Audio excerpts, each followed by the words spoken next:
stánu dělat. Řekla moje máma, přestaň provokovat. Já mám jednu známou a ta říkala, hele, že ty teď tancujou na zvláštní škole. A to její kamarádka měla hezkou dceru. Já zase si kámo, no ty vole tu beru. Od té doby stojí na parketu 3krát týdně a když to neví, že to pořád mě to tančí. Abych žil, proto tančím. I když ubýváme sil, proto tančím. Abych byl, proto tančím. A každý mi říká, to si to se nadá. Tancování pro mě, stál se parketa. Když mi moje milovaný nohy, můžu tak ukázat svoje skrytý nohy.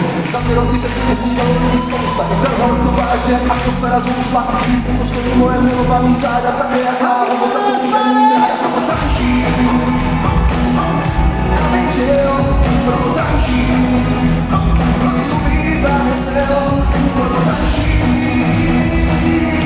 Abych byl, proto tančím. Nikdy to bolí, nikdy to nejde. Začínal jsem já, všichni říkali, než nejde zdejko. A tak postavil jsem se na startovní čáru a přijdou mi 16 let tam nebo lekáru. Občas se stane, že si nějaký koho vzpomíná, ale všichni se říkají, že to to, co bolí. Muzice i tanci, nebo to samý, všechno je vykopaní, si jsou na takový. Někdo tančí, někdo hraje, ale každý nechápe, jako to víno zraje. Tančí, abych žil, proto tančím. Když ubýváme sil, proto tančím.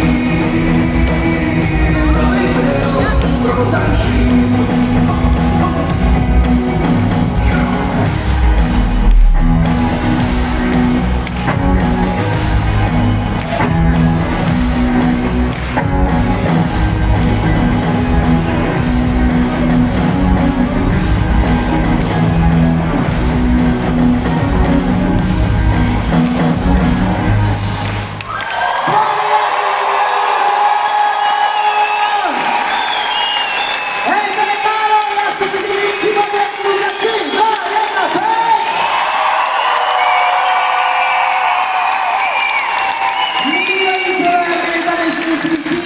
Uzavíráme sezónu tím, že dáme závěrečnou fotku.